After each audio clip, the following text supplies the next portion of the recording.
the Chief Executive Officer of Project Tomorrow. Thank you so much for joining us for this very fabulous celebration of our 10-year anniversary of Speak Up. We are thrilled to have you here, of course. Before I get started with my little reflection on 10 years, I hope you indulge me, and then our awards, I want to let you know, I know several of you have had questions about this. Hayworth is an office furniture manufacturer. So that's why their furniture is so fabulous. They're lending us the space this evening for this beautiful space. I know several people said to me, well, how could these offices over here, how could these people be so neat and so clean? Those are mock-ups. No one actually works there. The folks here in this office work on that side. So it's wonderful to have the opportunity. I am very appreciative of them giving us the space here tonight. Of course, if you have not met the always amazing Jenny Hosser, Jenny, please wave. I think everyone has. As you know, Jenny is our Speak Up Operations Manager, and so everything goes through Jenny that has to do with Speak Up, and so I think you already have all benefited from Jenny's expertise. So as we were getting ready tonight to celebrate the 10th anniversary of Speak Up, I was like, oh my gosh, that's 10 years ago. And as I mentioned to several of you, in one way it feels like it was a blink of an eye ago, and other times it feels like it was so long ago. So I had to sort of put myself back into the 2003 frame of mind. And so I went and I pulled some of the interesting facts, some little tidbits for you about 2003, just so you can kind of put yourself in that mindset of what we're celebrating.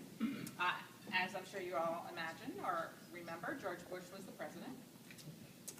Apple launched the iTunes Store in April of 2003. So they've had a little bit of success with that. It was a good thing to do. Popular culture side, in case you're more that way, brand new TV shows in 2003 include Arrested Development and The OC. Very interesting, because they're both based in Orange County, which is where I live, so I brought that back.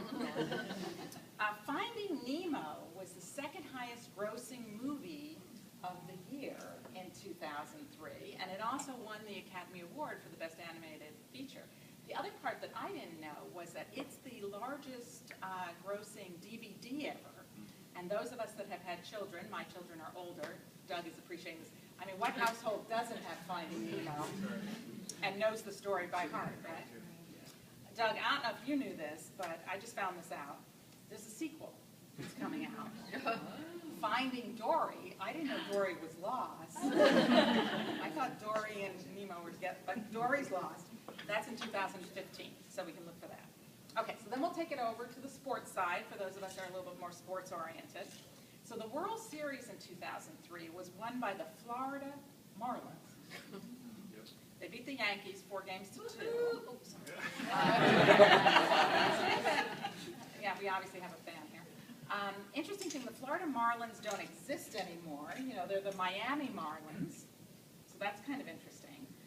Also interesting, and the Miami Marlins aren't having a very good year, as you may know. They're in last place in the National League East. They're playing my friend John's Nationals tonight.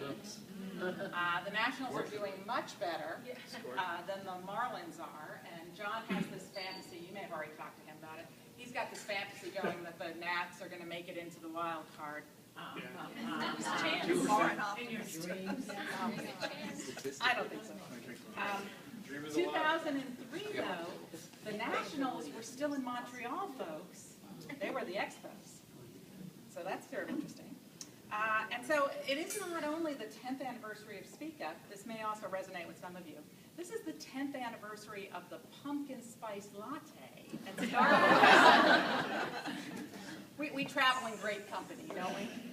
And I know for many of us, that idea of how did we ever exist before the pumpkin spice latte told us that it was fall, right? And it's sort of the same thing for us with Speak Up. Speak Up, as we say, back to school means back to Speak Up for us in the office in terms of getting ready for that. So as many of you know, I think all of you know, we started off with a very small idea, which was to collect some student voices. It then grew to include teachers and parents and librarians and administrators. This year, when the surveys open up on October 2nd, we're going to have a new survey for community members to be able to bring that voice into the conversation. Since that time, way back in 2003. We've had a little bit over 2.5 million students that have participated in Speak Up, and 500,000 educators and parents. We're, of course, very thrilled to have this opportunity to celebrate this tonight, but also to thank you for your participation. And I can look across the room here, and I can point to different people and say, well, you've helped me with questions.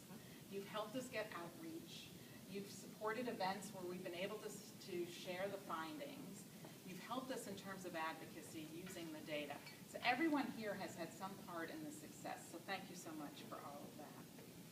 I think the thing that, outside of the public work that we see, the reports that are here and the briefings that we do on the Hill, the other part of this that I think is so important, and it's the part that really warms my heart when I think about Speak Up, is how the schools and districts have used their Speak Up data to really change the learning environments for students all across the country. And in some cases, those have been small changes. So the idea of, well, maybe we should let kids bring their own devices to school. In other areas, it's been bigger transformations in terms of thinking about the role of digital content, thinking about flipped classrooms, thinking about virtual learning. But all of that really means that we're having the impact that we wanted to have, which was not only impacting at the high level, but also impacting at the ground floor level, the school and district level. And so I do want to thank you with all of that. Now, before I let you go back to the networking and the drinks and the fabulous food, I don't know if everyone tried that macaroni and cheese thing in the club. Oh my God, and those little bourbon meatballs. I didn't even get over to the key lime things yet. Those were fabulous. We are starting something new this year, and we are inaugurating, and you're all part of it, our first ever Speak Up Hero Awards. And these are specific awards to recognize companies and organizations over the past 10 years that have really contributed in a very significant way to our success. So if you'll indulge me, I have 5 awards to give out tonight, and we'd love to be able to recognize everyone here, but we picked out 5 because of some very, very specific reasons. So let's start way back in the beginning, back in 2003. When the very beginning, Speak Up started with some conversations that I was having at the time with John Bailey, who at that time was the director of the Office of Ed Tech in the department, and also his deputy, Susan Patrick. We were talking about the fact that we went to way too many conferences where adults, just like us, were talking about what kids wanted around digital learning, yet there was no kids in the room to actually give their opinion. Doug was part of these conversations also, because he was at AIR at that time. So with that, Speak Up was born with a very small grant from the U.S. Department of Education, and a very small goal. We thought it was lofty at the time. They said to us, and they were at that point starting to work on a new National Education Technology Plan.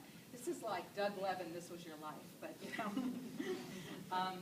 and wanted these sort of student voices led into that. So they gave us a goal. They said if you could get 5,000 students to take this survey, and we could use that data in the report, this would be fabulous. And we said, okay, that seems like a big goal, but we'll give it a shot. That very first year, 210,000 students took the Speak Up survey through their schools and districts. So we knew we had tapped a vein of coal, shall we say, or tapped into something where there was unmet demand out there, pent-up demand to be able to share those voices. And so it's with great pleasure that I announce our very first Speak Up Hero Award to go to the U.S. Department of Education, the Office of Education Technology. And Richard Culetta, our brand new director, is going to accept that award.